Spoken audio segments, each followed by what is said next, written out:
I'll fly, and I'll fly into the end of the sky. So I'll be the one who doesn't have to say goodbye. Hello guys, I'm Blowing Out this parody video called Parody Everything Wrong the Cutie Remark Part 1 in 6 minutes. It is 6 minutes and 50 seconds long. Oh, yes. Okay, we're getting the Cutie remark this time with Starlight. Communist Starlight, I get that correctly. Thank you, Sparrow. Well, I'm trying to beat your record. Even though you hold many records of Communist Twilight things. Yeah, Communist Starlight. I don't know what to expect in this reaction or this video. I want to know that how the hell do you make a bridge out of balloons? Will you mention it? Let's find out. Let's get reaction started in 3, in 2, in 1, go. Everything wrong with the Cutie Remark Part 1. Time travel. And I was a blank flank. Pro. Twilight's use of the word blank flank is a great bit of world-building continuity. Con. Twilight's talk incorporates an ageist slur used to bully. That's so true. What color was Spike's egg anyway? Here it's white and green. Spike himself recalls it as being purple and green. Oh god. But in season 1 and later in this very episode we see Purple. 2 shades of purple. Maybe there are actually 3 different Spikes roaming around. That would definitely explain some of his episodes. Yes, true. Twilight explains the unlikely circumstances of her friend's encounter with the sonic rainbow. That's true. But is it really appropriate to brag about one's fortunate childhood during a talk? No. Dancer and her sister aren't sitting together. Must have been god. some family drama between now and a few episodes ago, huh? I'm just worried what she could be up to. Just as long as she's not trying to invade the show and become a new main character. That'd be wild. Spike stands the projector. That's exactly what happened.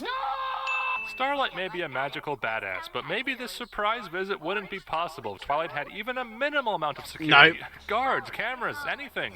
Yes. Reminder that the all-knowing Tree of Harmony and its connection to the map is allowing this to happen. It Yes. helped out later on, but could have easily prevented this whole ordeal here and now by stopping Starlight during this Map lengthy is build-up stupid. scene.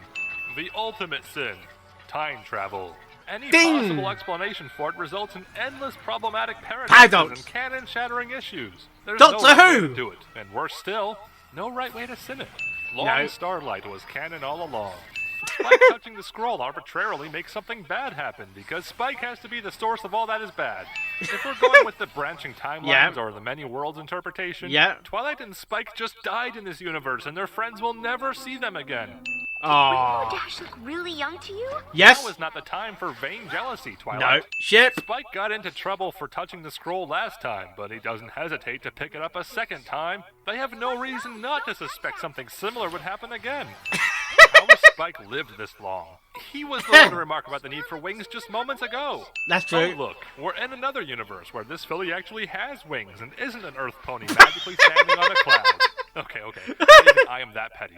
Animation errors are non-diegetic after all, but they're still a sin, even when fixed. We'd be here all day if every difference from Season 1 was pointed out, so I'll save us both some time and settle for an obligatory recycled animation sin. That's true. Gee, Twilight, if Dash can't do her Sonic Rain Boom, why don't you just do your own Sonic Twi Boom? 5 out of 6 cutie marks is better than none, right? Dash is going fast enough to produce a Sonic Rain Boom one moment, then she's quickly stopped by Starlight. This should have killed her. The Tree of Harmony is overall for Twilight, but Starlight looks neither surprised nor concerned about this. No. Starlight Glimmer is the true hero for getting rid of the Middle Finger Castle. Thank you, Glimmy. Seriously? Hold us back. Starlight would be undefeatable without the Deus Ex tree, and Twilight and Spike would still be in that timeline for the rest of their lives. In fact, forever! Think about it, would have another magical mystery cure, where Twilight would have to spend the rest of the episode trying to get their destinies back on track. The Tree of Harmony used the power of plot convenience to rescue us from recycled plot convenience. That's true. But I know one place that could never change. What? Golden Oak Library? No. Twilight presses both cheeks against the window, but her snoot doesn't receive even the tiniest of boops. No. This mallet doesn't reach the edge of the screen. Oh dear. This is my home. Except the entire premise of the episode is that Applejack didn't go home in this timeline. No. There's also supposed to be a castle that goes with it. Next time, read the fine print. Castle sold separately. Where we came from, there's no war with King Sombra. Buy our toys! You murdered him to pieces. Oh, Your dear. world could learn something about the use of violence to solve problems. Okay, hear me out. Isn't Celestia the aggressor here? The Yes. obvious argument is that this war is to liberate the enslaved citizens. But if that's the case, why is Celestia confronting the opposing army so violently when they are the citizens, but mind-controlled? Shouldn't all of Equestria's effort be put into capture and removal of the headsets? Celestia Yes. is guilty of war crimes. Oh god. Oh look, Dashy's real wing is back. Falling boulder turns Dash into a deer in the headlights. Oh! Even with Princess Celestia leading the charge. She says that as if it wasn't to their detriment. Most conflict we see her in results in her easy capture or a sudden nap. She's the princess of Cap and Nap.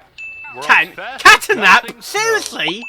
The map is connected to the Tree of Harmony. So That's true. why did the Tree of Harmony bring them to the future at all? Did Twilight really need the extra kick in the rump to motivate her to save her friends? It would have made more sense if the tree put Twilight right back at the beginning of the day of the rainbow to confront Starlight. Imagine the amazing Groundhog Day episode that could have been.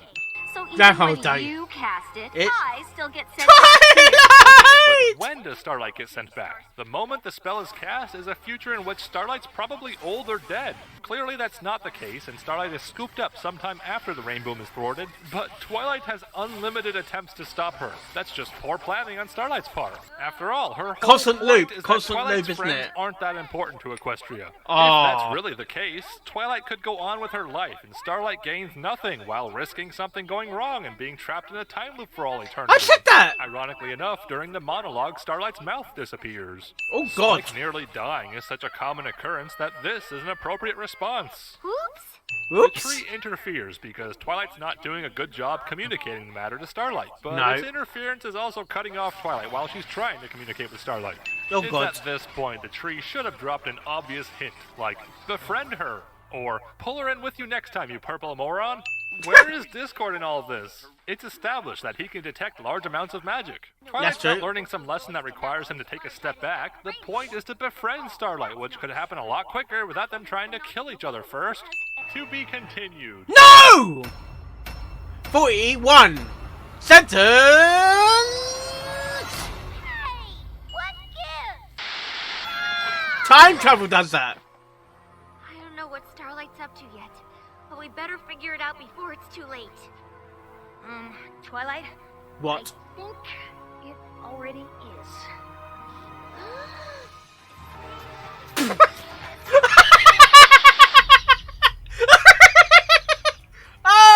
Okay! Oh my god. Okay, that was Parody Everything Wrong with the Cutie Remap Part 1 in 6 minutes. Okay, it was much better than the previous episode. I really enjoyed this one indeed. There were some animation errors in this one, and repeating animation errors that got fixed in the previous recycle animation errors-ish. That was a bit of a mouthful to say. Time travel wins to an extent thanks to Starlight, but we don't know what's going to happen in part. We know what happens in part 2 in terms of storyline, but apart from we don't know what sins they're going to be. We don't know why Starlight did this in the first place. We don't know. Well, we do know actually, but we don't know in this videos.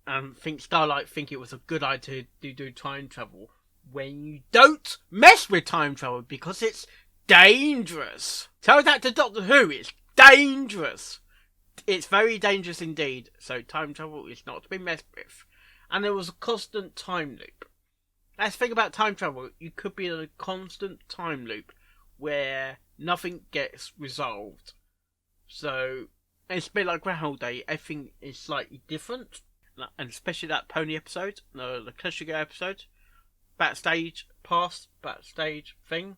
It was a constant time loop with one slight differences. And the friendship lesson is it's still established that Twilight needs to really do the friendship lesson properly. And the predicting pony life, really, Littleshy, really. Well, on that note, hope you like this reaction and my reaction videos I do, and I'll see you next time. Oh, yes. And I'll fly